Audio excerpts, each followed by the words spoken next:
ข้ามีลูกน้อยจดตั้งแต่ขันยาเดือน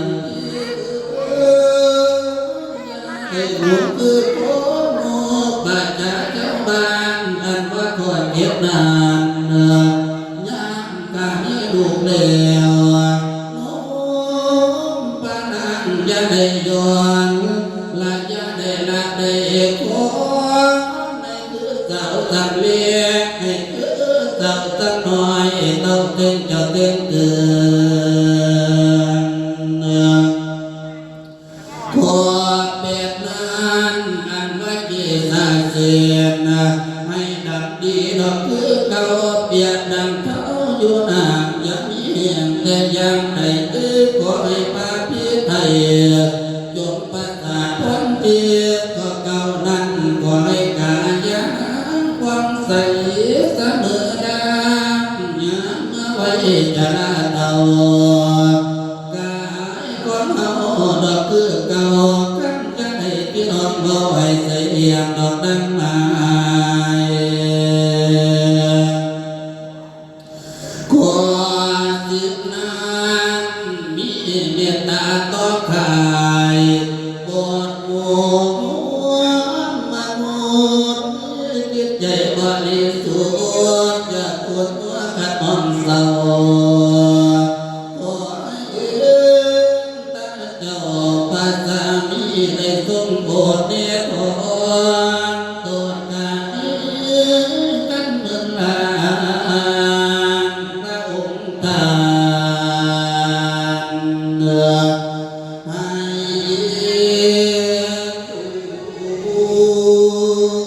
นั่งดอกเดิ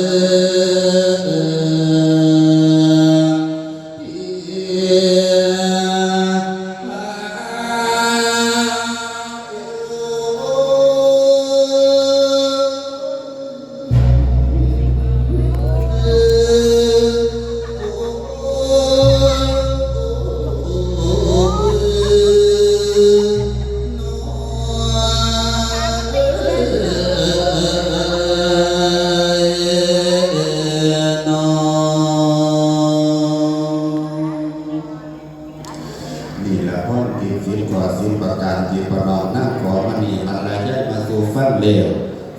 เป็นจังไดน้อเป็นตบะท่าในผู้ขาได้วันน้อพระเจ้าค่ะโอ้ก็ที่เดียวนี้ขอพอดมาสิบขอสิบประการโดยขอที่หนึ่งนั้นว่างใดก่อนการลงไปกับเรื่องคนมนุษย์โลกจบลงป่าปราลงเลี้ยงปัดโดยให้ได้ไปเกิดเป็นลูกเจ้าฟ้าพระมหายาดำดาบน้ำโกบาโมอยากได้ตาดำดีพระเจ้าค่ะให้ดำมัดมวยอยู่ดีกระบอกเอ๋มองดำกระดำดีมองขาวกระจะขาวขุ่นว่าขนาดขาวดีบริสุทธิ์กระพระเจ้าค่ะอันนี้กสิพระราชท่านให้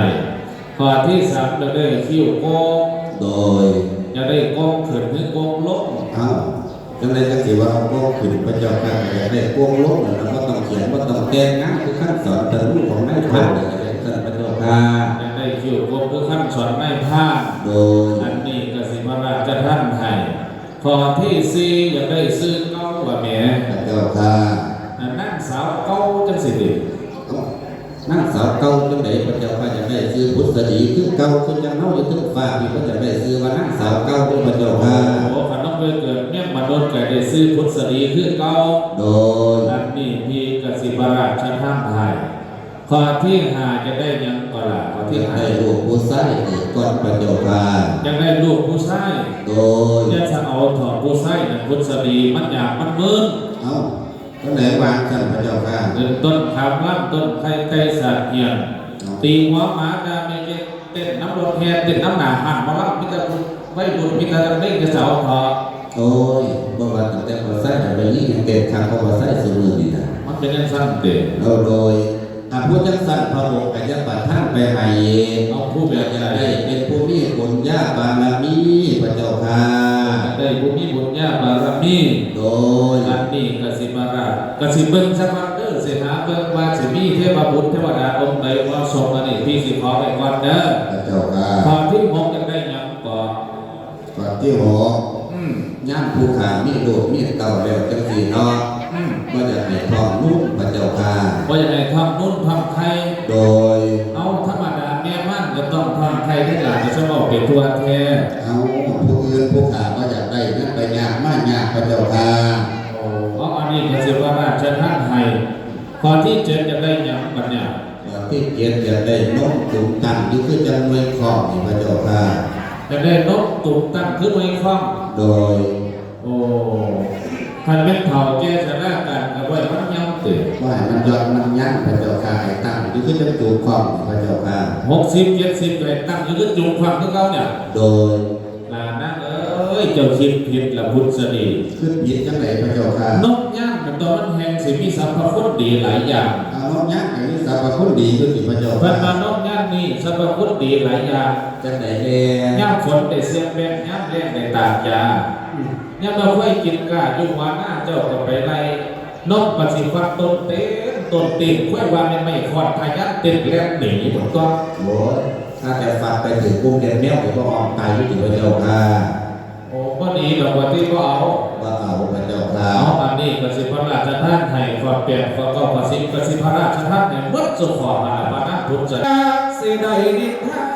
หาเธอเพียรเพียงลายอย่าหมายมันจะหัก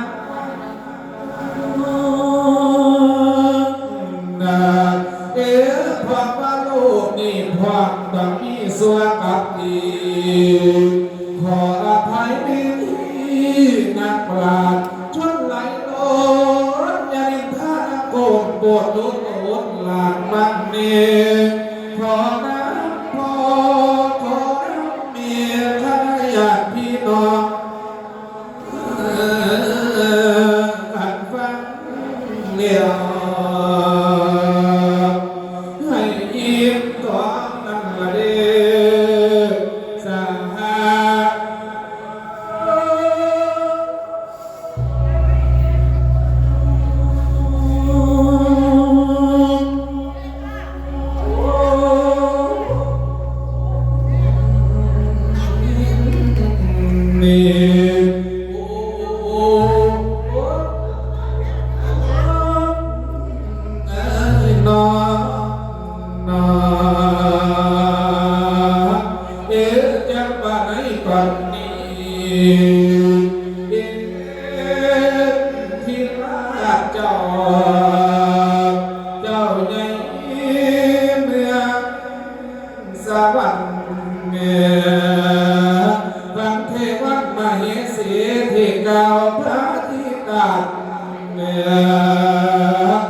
เห็นน้ำยังย่อยใจละหอยเป็นวัดเธอ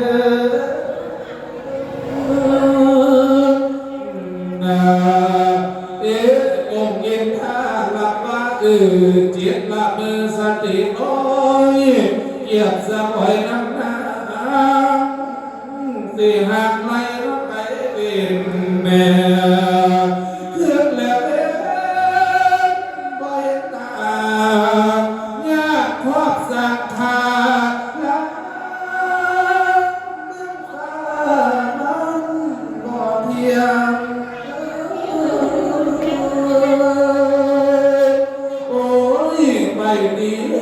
ไปดีเด้อเมียเจ้าเมืองเจ้าอย่าคิดโศกเทียบหรือเจ้าอย่าคิดโศกเศร้าให้เล่าห้องมาลุกนาวุฒิสดีนะจงมีสุขเลื่อนล้นผู้สนสมพินโยโสวานาประสงค์อย่างดังพระไทยเอาไว้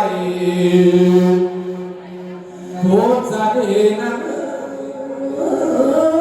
หาเจ้าลุกไปใต้ใจของนา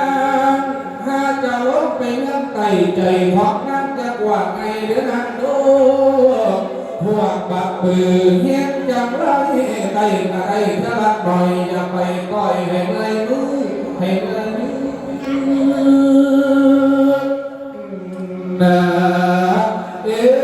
หาจะลงไปพอ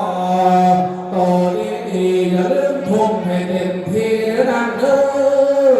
หาจะพอต่อดีพอเสียสุดหลอดอย่าลืม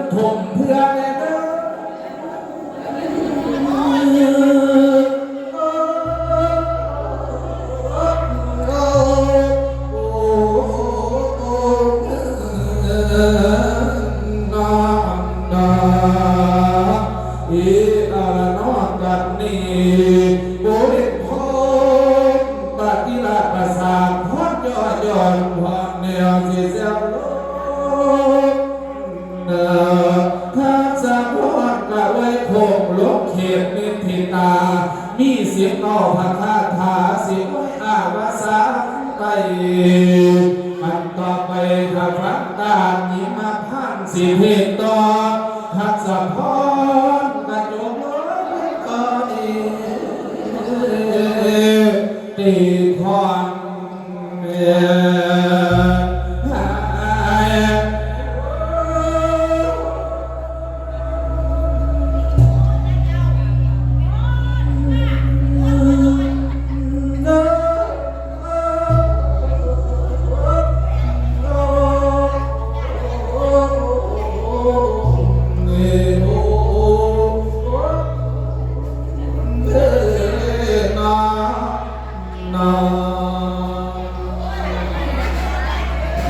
จบลงในการสมพร